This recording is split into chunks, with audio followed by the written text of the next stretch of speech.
I love these topic mashups because we get to talk about several things. And the first one, of course, is just off of the back of the tragic news of Achieng Abura's death. And quite a few people reacted to her passing on because of what she had gone through prior.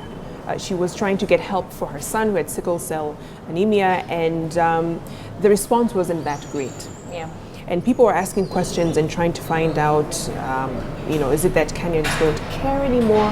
How do we actually respond to other people's plight? Now, granted, she was a celebrity.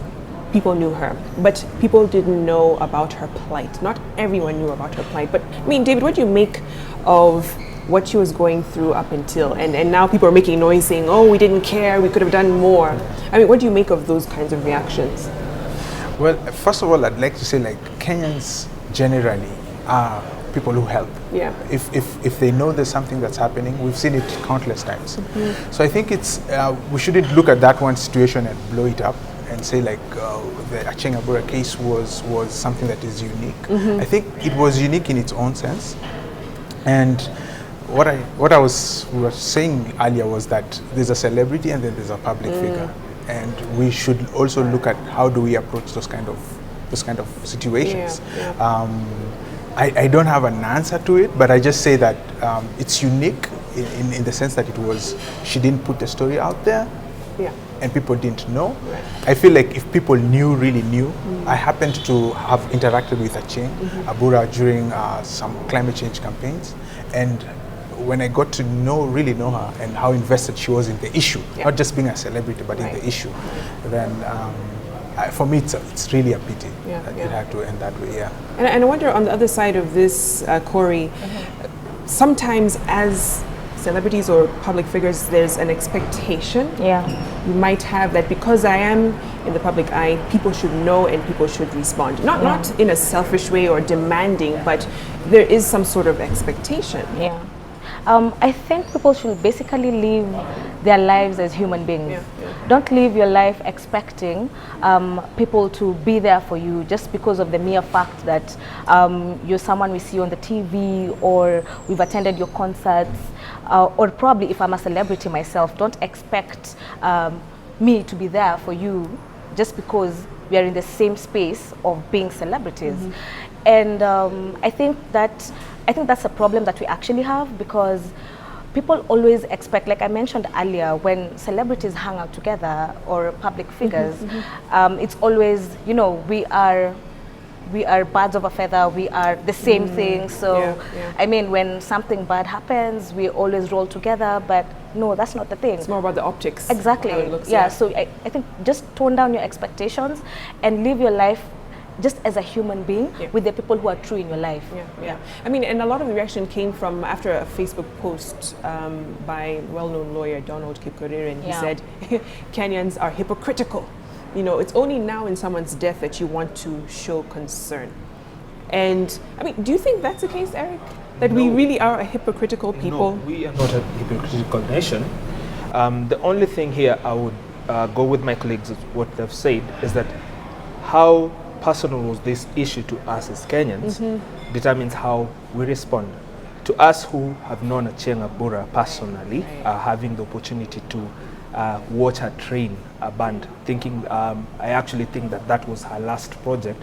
We understand this, and we could do the much we could do, we did. Yes. Unfortunately, it was not enough in quotes to help her out of the situation. But we are not an insensitive country. I mean, look at Kenyans, for instance. Look at Kenyans for Janet Kanini, for Njambi Koikai. I mean, we've always come out as a strong nation to respond to the needs of society. We are not in any way a hypocritical society. Yes, this is an isolated case that should not be used to judge us as Kenyans. I mean, let me flip this a bit, because what you have mentioned, the campaigns you mentioned, were all high-profile cases where people responded. And I'm wondering, as Kenyans, do we choose how we respond to certain things? Because now if we're looking at just everyday life, people we come across, even people in our own home, it could be a relative who needs some money and you're like, here they are again calling me, or your house help needs help paying school fees for their children. Do we respond to those the same way we would for Jadudi, and ensuring that he's able to get his, and it's a valid appeal for help. But for someone who is right here at your doorstep, how do we respond? I mean, do we have the same kind of response to those people and their plight? Yeah, I think we do. I think we do. The only thing is maybe we don't do it loudly enough, and we don't do it in a way that we're trying to also to make other people learn from what we're doing.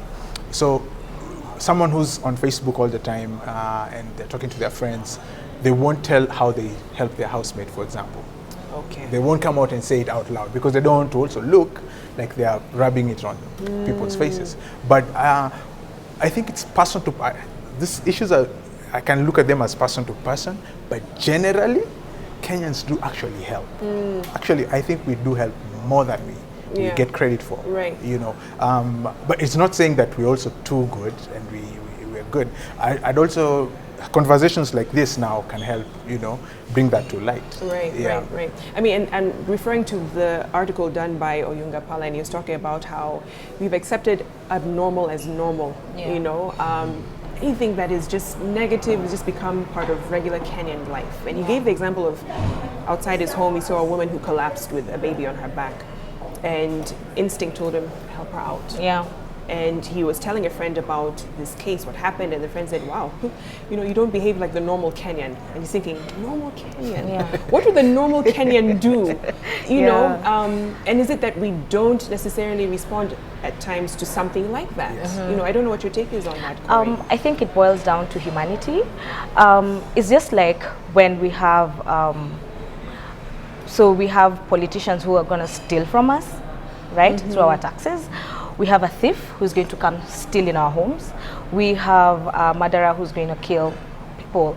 But at the end of the day, on the flip side, there are other good people. So it's, I know it's an abnormal analogy to actually use, but then I think there's also the perception that, that Kenyans already have right now with the rise of crime in the city. Say, for example, you see someone has been hurt. And is lying on the streets of Nairobi. Would your first instinct be to help this person, or will it be, so is this a con, is this a plan, or if I go to help this person, where are there going to be people who are going to jump? You know, exactly, But I think we just should go with our instincts. I think there's a lot of humanity and soul with Kenyans. Just like I had mentioned earlier, I have a huge passion for old people, and if I see an old person in town, I'd be like, oh my God, you should be at home in a garden or something, or just resting. I mean, you shouldn't be here in town hustling. But then again, when it comes to say if this person wants to cross the road, you see that the cars are not stopping. So you have to stand a little bit and step on the road, and then this car is going to screech and be like, another Kenyan wants to cross the road. But then by the moment you do that, this other guy will be in a position to also cross the road. I think it's just humanity and just basically trusting your instincts on these things. But I mean, Eric, do you find sometimes you can be so bogged down by just life in general? You can be a good person and have good intentions, but you're just like, the hustle is taken over, you know, and I do need to take care of mine. And not in a selfish way, but sometimes as Kenyans, we can get so caught up in that. I mean, I don't know if you... Yeah, I actually have been in such situations where, yes, I'm in a position to help, but because of the issues I'm facing in life, that help will wait. Like, I mean, I gotta take care of me first. As much as the needs of society are also part of it, has to fall on me. There's that concept of where I have to make sure that my place, that my palace, it's self-issues. I have to ensure that it's okay before I can even stretch my hand to help out someone. But it doesn't make the abnormal become normal. I mean, this is just something that, you know, you just need to tread carefully. You could be entering into a, you know, con game. You could be drugged. You could, something bad. Kindness can be abused by by exactly. someone. And just an instant, there's a time in town, there's a mother with twins, about 2 to 3 weeks old. And she was seated near Uchumi Aga Khan Walk. And everyone looked at her and like, no, this is not right. I mean, these twins, it's cold. They need to be at the home. So people, they rallied the call. They went into the supermarket, bought enough. Not just a little, enough. Then they gave it to her. The next day, guess what? Same woman, same children, different location. Oh I mean, yeah. how do you keep on helping someone like that? Right. Yeah. So I guess the lesson here is following your instincts. Yeah. You know, if you feel this is a genuine case, help out. Yeah. You know, and as Kenyans, I think we have hearts big enough to be able to respond to someone's plight, whether they are living in your home or if you find them out in the street. Just use that inner voice. Let's take a short break here in Victoria's Lounge. We'll be right back.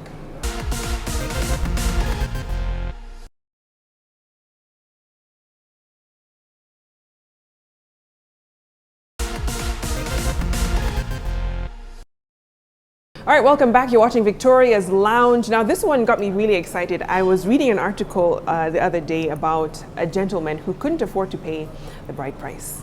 And he decided, let me do a fundraiser. Why not? Harambe for the bride price. And the reactions that he got from, of course, even his in-laws thinking, dude, are you serious? David, what do you make of that? The guy is struggling. He means well. He loves the girl. Yeah. But there's this thing in between them getting together. Yeah, I'll make a measured response because I might be coming to your for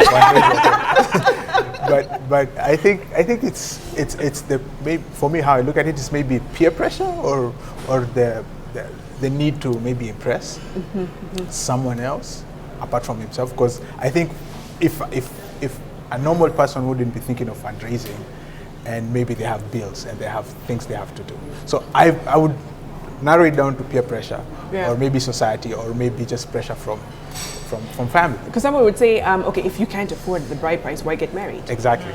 Right? Exactly. And you know, for him, the pressure was the girl said, because they had a child already, and she said, if you can't afford it, then no me, no child. Oh. So he was in a bit of a dilemma, and he had to come up with that money. I mean, do you frown upon him having to do that? Because it seems like now the process is cheapened. It's like pay up when you don't get the girl. I think this goes back to what people have as committees for weddings. Yes. Right? I think when it comes to such things, fine, it's okay. You don't have the money and you need to get married. For some reason, you feel it's very important for you to get married right now, and you don't have the money, but you need to get married. Do you have true friends in your life? Because at the end of the day, there are people who actually call you 5 years later. You guys are just friends on Facebook. You never talk. You just like each other's posts, and then all of a sudden they ask for your contact, and then they call you. Hey, I'm doing a wedding. I'd like you to be part of my committee, you know, or I'm actually paying a bride price, and I'd like you to be part of this. No. I'm not going to do this because I am not your friend. So I think when it comes to such issues, and I've actually seen gentlemen doing this, like they bring together their friends and they try and find out, okay, fine, so I'm supposed to pay this amount of money. So what do you guys think I should do? Because these are your genuine friends. Don't start calling random people just because. Exactly. Or you're just mysteriously put into a WhatsApp group, and the title is, you know, it's the wedding very date. You're thinking, unfair. you know, how did this happen? Exactly. You know, but I'm just thinking about. There's a sociologist in the article who said, and this is too funny. He said, those who help friends raise the bride price are abetting a crime. You cannot fundraise forever to take care of a family. That's true. Very true. I mean, who's getting married here? You know, seriously, who's getting married? Are we getting married? Is it me to her or us to her? Yes. Because I feel, and there's a biblical perspective to this. Before Eve came to the fore, Adam had a specific instruction. Before you take care of Eve, you need to work. Like work. Not the Rihanna song, but work. You cannot take care of a lady if you're not working. Right. By this, it simply means you have to get the bride price, you need to get your act together, ensure there's a shelter, ensure that you are the sole provider, such that she's not coming to support you. She's a suitable helper. She's her role is cut out, helper, not a support cast. So as a man, and it's a pressure on us. I mean, I wouldn't call a wedding committee. What for?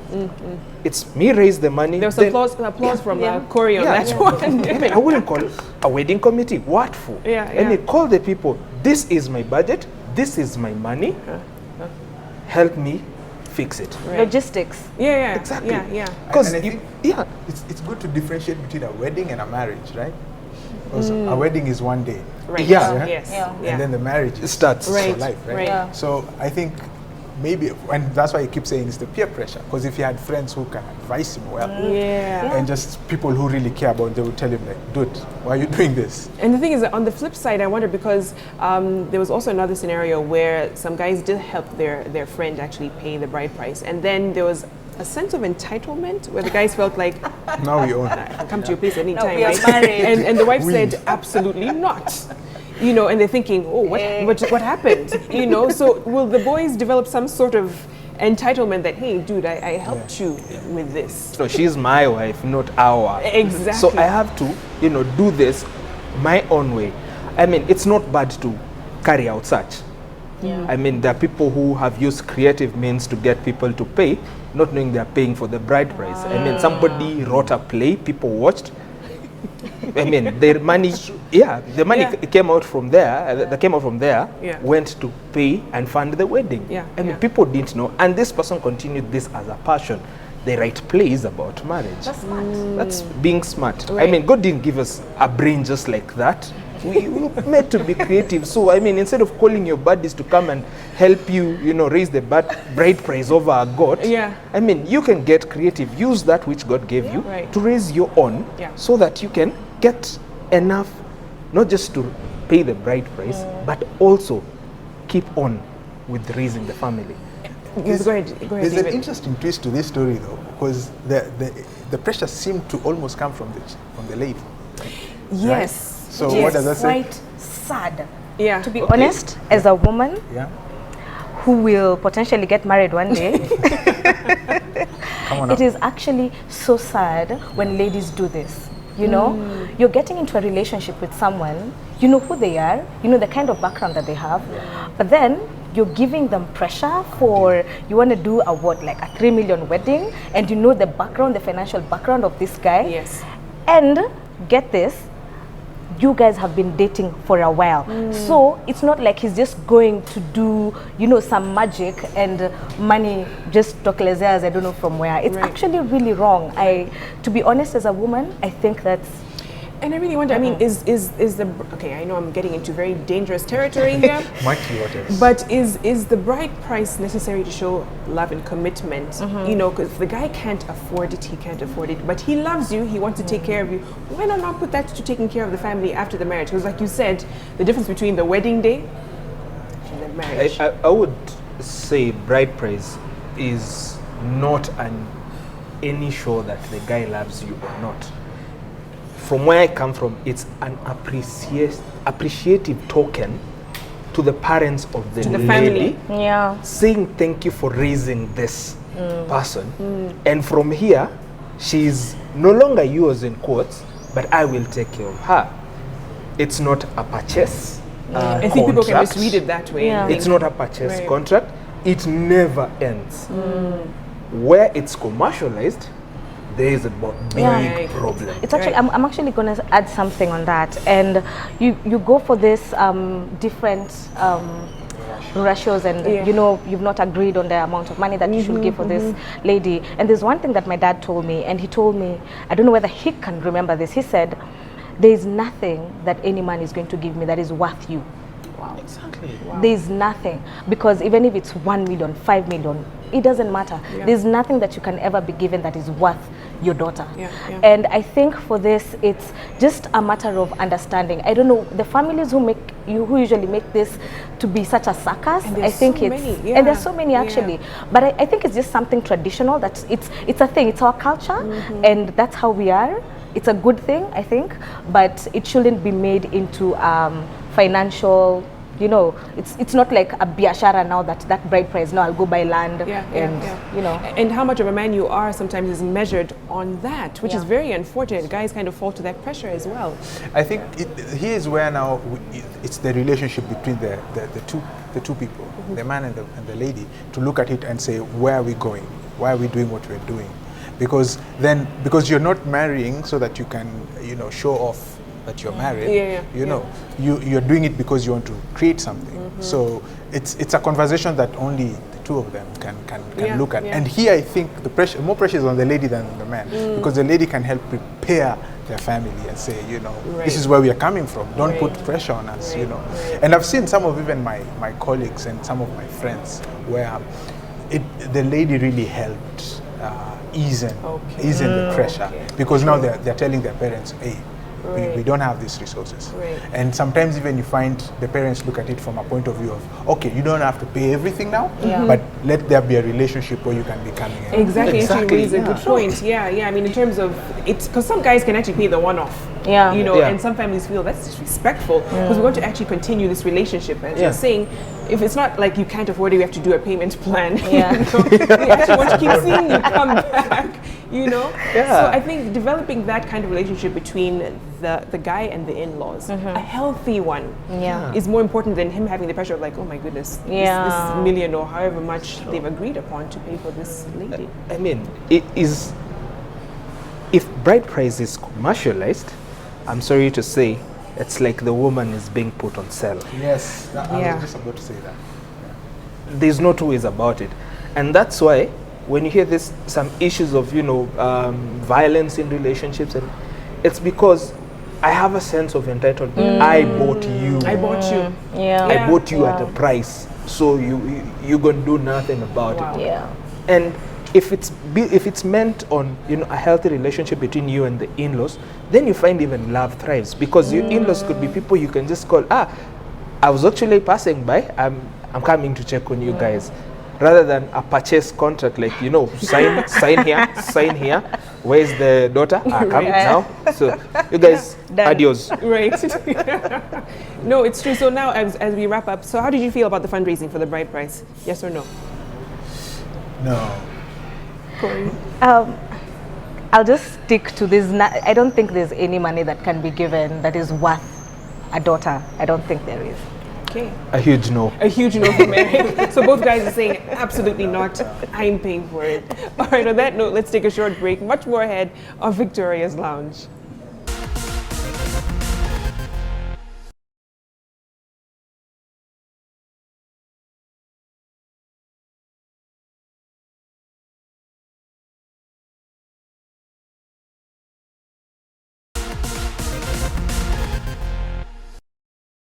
Welcome back. You're watching Victoria's Lounge. Now, in the last week, a scandal broke out. Scandal in quotes, because the government is saying it's not a scandal. We need to clear up some things. Some money was misappropriated, or at least in an interim report, it came off that way. And the question of our leaders comes up once more. Every time a scandal breaks out or corruption story breaks out in the papers or on TV, people are wondering what is going on. And now when you talk about the quality of leadership that we have, at least since the elections in 2013, and people wondering, oh, what's going on? But, you know, we elected these people, we can't question. I mean, David, what do you make of these things that have been happening and come up recently? I think for me, we were having this conversation actually just in the streets with some of my friends, and one of the things that came up was we actually don't know how much power we have because of the freedom that our constitution allows us to have, especially in terms of keeping in check our leaders. But we have to put aside our emotions and really look at, if we want to keep our leaders in check, what are some of those processes that we need to follow, you know, that we need to really look at and say, like, by the time I'm done with this, we can actually hold this person accountable. You know, so I think it's a pressure on us to really now start thinking creatively on how we can start putting pressure on our leaders. I'll give you an example. I have a young guy right now who wants to vie for an MCA, and he's really fired up, and he's actually doing a great job. And the thing I want to task even some of my friends is, how can we put pressure on him right now and tell him, by the way, if you go in, this pressure will continue. There's no letting up until you at least deliver on what we want. So we have to also look at it, put the emotions aside, and how do we really keep our leaders accountable? And I think sometimes our frustrations are misguided. We'll go on to Twitter, ensure something is trending, and think, great. We've done something. And then when you hear the president say at a State House summit where they're talking about issues of corruption, what do you want me to do? I've done what I can. And this is the most powerful man in the land saying, what can I do? I mean, us as citizens thinking, we've given you the mandate to actually deal with these things, and you're coming off as helpless. What does that say to the electorate, to citizens? It's actually really unfortunate that something like that can happen, because if not you, then who? And then another thing you've mentioned about is Twitter. First of all, let me go back. I think the fact that now we are so, like, our media has become liberal, we get to find out about such things. Probably before 2002, we had money being stolen, but I mean, we didn't have a media that could actually expose some of these things. So kudos to Stella for getting this story out there in Business Daily. So that's a really good thing. And then another thing is, I mean, so if our president says, I mean, what do you want me to do? So the power to him. So what can I do about it? Instead of being a keyboard activist behind my smartphone and my laptop and setting trends and doing all that, and having someone like Boniface Mwangi call for people, hey, you guys, let's go march. But then guys are like, tear gas, nini, let me just stay here. I'll tweet, by the way. You guys send me photos. I'm going to tweet. I think we just have, I think it's just a really, that's a really bad mindset. And I think the government and the people in power know that. They know that about us. They'll be like, I'm so sure there's someone somewhere in power who just says, kelele, watapiga kelele, watanyamaza tu. And you see, and the thing is, which like, is when actually will we really actually sad. get tired? Because these things, year on, year out, I mean, there's always something that comes up with complaint, like you said. And then the people who are directly affected, either one, don't know that it's that bad. Two, don't know where to even go to complain if they had some frustrations, Eric. So, I mean, when do we get angry enough to actually see change, and change that is affected by us?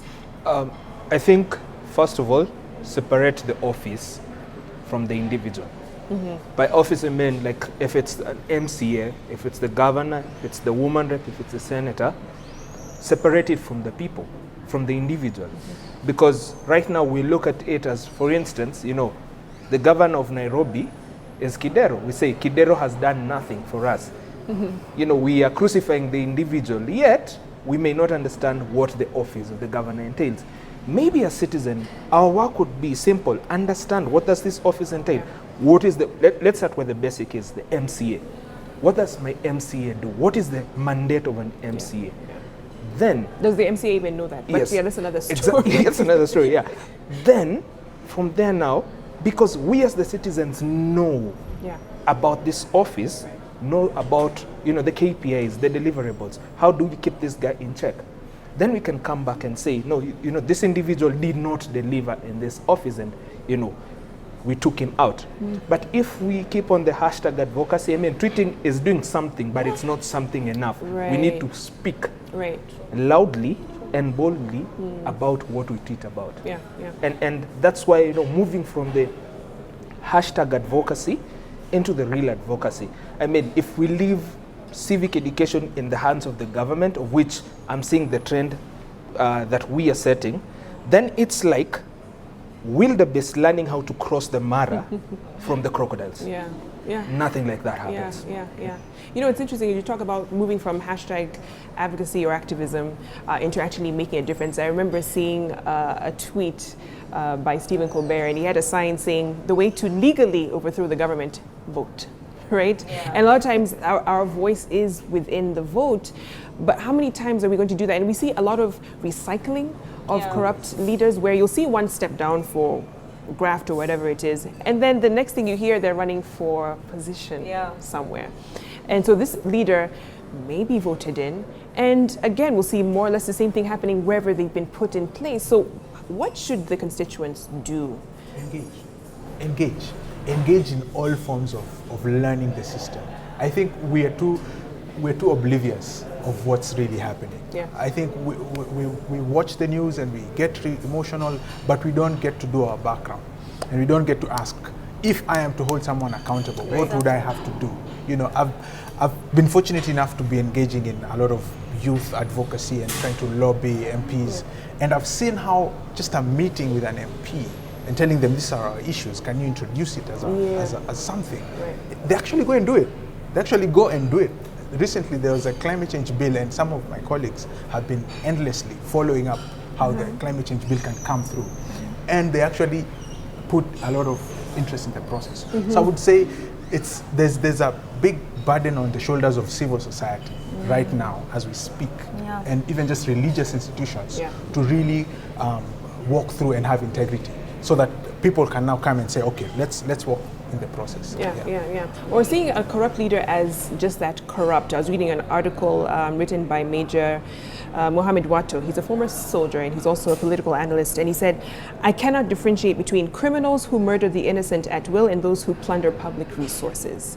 They're all terrorists because the latter also deprive the poor the opportunity for redemption from squalor. You know, and we don't see couple hundred millions or a couple billion taken as you're actually keeping someone in the situation they've been in for years. You know, and understanding that those implications are serious in terms of our society growing, our economy growing. You know, and I think, when do we get to the point as a society, as Kenyans, where it is deplorable to see a corrupt leader do what they do? You know, I think that the moment we'll get there is when a political leader will realize these Kenyans hold me accountable. You know, it's not us saying that we should hold these people accountable. It's that moment when we make this person feel like, by the way, you know, if I mess up, the Kenyans actually hold me accountable to that. And I really don't know how we're going to do that, but I believe in change, and I believe that change is coming. And it doesn't take a snap of a finger for that to happen. It's a process, and it's going to take a long time.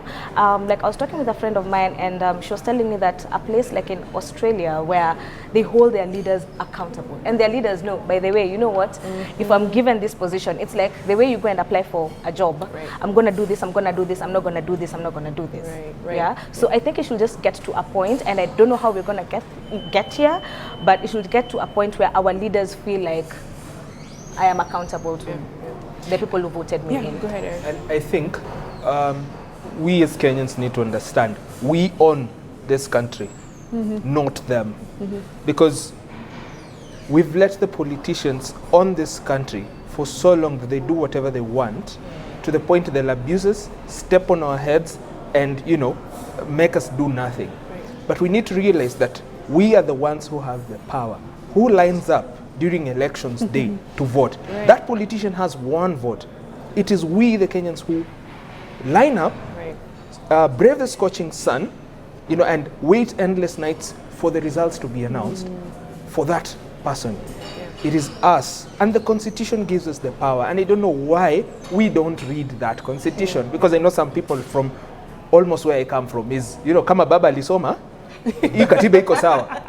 I mean, we do not know this Constitution. I mean, there's a recall clause. We can recall these guys. I mean, you've done and people are not aware of that. We need, and you see, because we are not aware, they're taking advantage. They know we'll make noise about mafia scandal. Another one will come in. I mean, you know, the 20 tenders, we already see it. Another one will come in. We'll make noise. For how long? Noise is not enough. We need to own the country. My responsibility as Angel is simple. I own the country. I own one vote. It may be one vote that looks like a waste, but it's mine. And I'm going to use it to change the country. And everyone needs to have that same. Because we cannot seriously just have the same circle. I mean, they'll change sides from this side to the other side. And then Right. No allegiance to even anything or any ideas. But I mean, just as we wrap up, what does a true leader look like? Because it seems we've never been exposed to this idea. You know, it's just like a thought up there in the universe. But what does a true leader look like in the Kenyan space? Right. I heard someone say that true leaders don't actually know their leaders. So true leaders are not people who consider themselves leaders. So actually, it's our work and it's our role to identify someone who has the integrity, someone who has, and encourage these people. Let's encourage people we see have the potential, and let's encourage them to go into leadership. And if we don't find, if we have this crop of leaders, let's tell them, we value this. These are our convictions as a people. We stand by this. If you don't stand by this, we're not voting for you. You know, Right. I look at Sonko. Sonko, he is, hate it or not, he's someone who has convictions with how he does what he does, and he has a following of people who believe. So it's about also our convictions. Are we willing to put our life on the line and say, you know, you have to do this for our country? Right, You know, right. so yeah.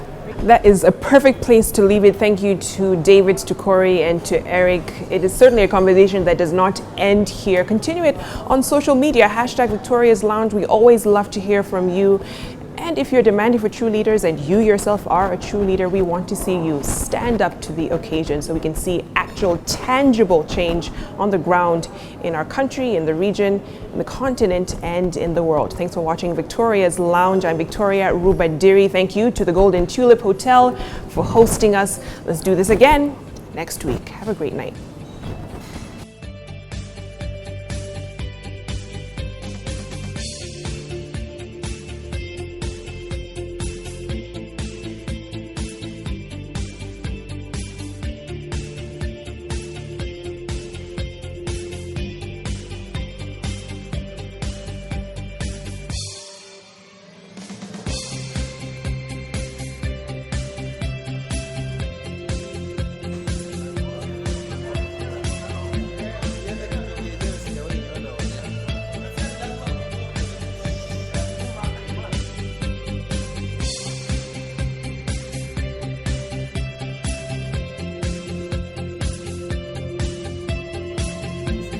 Take two.